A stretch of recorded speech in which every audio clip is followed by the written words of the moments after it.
Good morning guys. Andito na naman ako para gumawa ng YouTube. Sobrang tagal na dahil sobrang busy.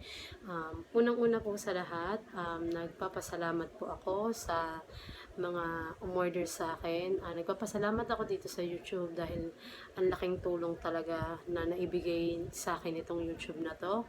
And nagpapasalamat din ako sa mga umorder sa akin sa ibang bansa, dito sa Pilipinas. Sobrang thank you talaga. Salamat din po sa tiwala nyo. Syempre, nagpapasalamat ako syempre kasi kumikita ako.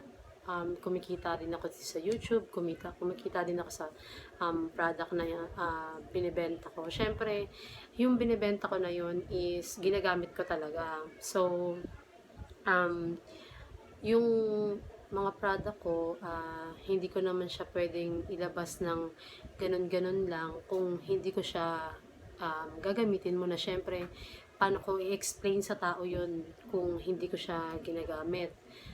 Yun, katulad ng ginagawa ko sa sarili ko, tulad ng nalalaman ko sa nangyari sa akin sa paggawa ko sa product, yung mga pinapahid ko, ayan. Sinishare ko rin yun sa aking mga customers, salamat sa mga suki ko, ayan. Tsaka sa mga nagtatanong nga pala na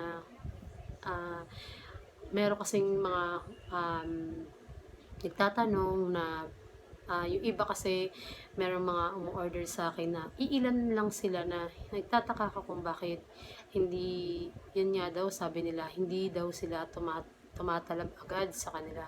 Kasi ganito po yun. Ang bleach po kasi, unang-una pala, marami nagtatanong sa akin kung pare-parehas daw kami ng product ng Navarro, ng mga kung ano mga bleach na binabanggit nila sa akin. Unang-una po, opo, pare-parehas kami kasi bleach. Pero hindi po kami pare-parehas ng parang sinasabi nating ingredients kasi hindi po ako naninira. Sa akin lang po, nakakarating to sa akin kasi sa mga naging suki ko sa mga suki ko sa bleach, meron nagsasabi na yung ganitong product, nangangati sila, yung ganitong product, nagpapantal sila, yung ganitong product, hindi sila tumatalab, ganun. Hindi ko talaga siya, kasi sa akin talaga, hindi talaga ako, simula nung nahiyang ako sa bleach na ginagamit ko, ito na talaga yung ginagamit ko, hindi ako gumamit ng ibang bleach. And, yung sa ano naman na, sa product naman na sinasabi nyo na hindi kagad tumatalab, ganito po yun. Meron din kasing kumuha sa akin sa ibang bansa na hindi ata parang tumalab daw sa kanya. Ganito po kasi yon. Ang bleach po kasi hindi po yan basta-basta puputi kayo agad na parang isang lagay lang is puputi na kayo. Syempre po may mga procedure din tayo sinusunod na kailangan yun ang gawin natin. Yung pagtitimpla po kailangan maayos. Sinabi ko po kailangan siya pag tinimpla kailangan padurog. Kailangan po kasi is maayos po yung timpla niya kasi may binibigay naman po akong procedure sa bawat order nyo. Ngayon, sabi ko naman po sa inyo kung meron kayong mga tanong at meron, sabi ko nga po, picturean nyo rin yung tinitimpla yung bleach kasi minsan kasi kapag hindi maayos yung pagtimpla, sumusobra sa paglagay ng tinitimpla katulad ng pag sumobra yung hydro, pag sumobra yung milk, pag sumobra yung kalamansi. Syempre, pag sumobra ng kalamansi, talagang mangangati kayo. Yung hydro kasi, hindi naman pwedeng marami yun kasi nakakasunog din yun ng balat pag sumobra. Ang dami ng hydro ng paglagay natin. Tsaka yung sinasabi nyo na parang mabagal yung pagputi natin pag gumagamit tayo ng bleach. Kasi unang-una po, pinapatay niya muna yung dead skin. After po nun na pagpatay natin ng dead skin, mas madali na po tayong puputi kapag nawala na po yun. Kasi nililinis niya po muna yung skin natin. Ganun po yun. Tsaka sa sinasabi niyo po na hindi kaagad kayo pumuputi. Syempre po, hindi naman po yan magic na parang isang lagay lang is puputi na po tayo. Katulad din po, yung injectable din po, sa isang inject sa atin, di po, hindi naman tayo kaagad puputi. Wala pong product na sa isang lagay is puputi kaagad tayo. Syempre, kaya nga po sinabi ko dun sa una kong video ng bleach is tiyaga po sa paglalagay every other day para makita natin yung effect ng 3 weeks pataas. Meron naman po kasing sa 2 weeks lang is meron ng nakikita yung resulta, katulad ng mga ibang customer ko din na 2 weeks pa lang, minsan yung 1 week pa lang, nakikita na lang agad yung effect sa skin nila na pumuputi sila. Yun yung mga malilinis yung skin, kaya kung bakit sila agad pumuputi, ganun po yun. Meron naman po akong Christmas, parang sa mga order po ng 1 kilo ng bleach. Sa mga nagtatanong po pala, ito po yung half bleach. Ito po yung set niya. Tapos, ito po. Yan. Ito po yung kalahati ng bleach. Kung titignan nyo po siya, ang dami po niyan. Madami po siya. Lalo pa po pag tinimpla. Syempre po sa isang timplahan, hindi naman po kagad ito mauubos. At ang mas maganda pong gamit natin is ito. Kasi yung maliit lang po, yung parang shot glass na sinasabi ko. Kasi mas matatansya po natin siya kaysa sa kutsara. Talagang mas maganda po yun. At ang 1 kilo naman po ng bleach is ito. Kasi wala po akong isang kilo. Naubos na po yung stock ko.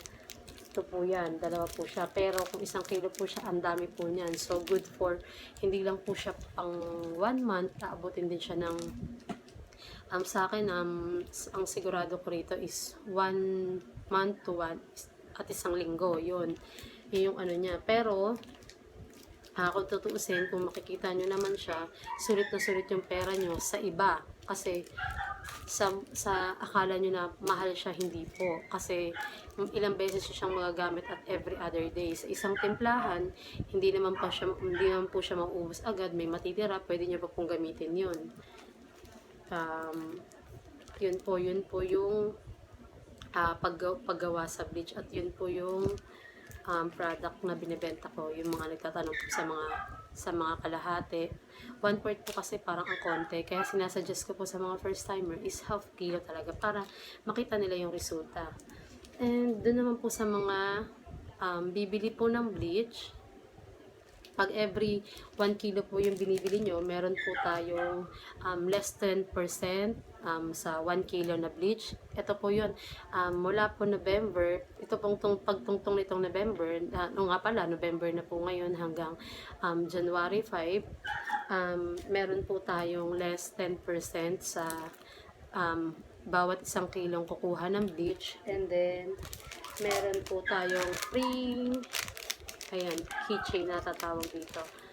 Ito po.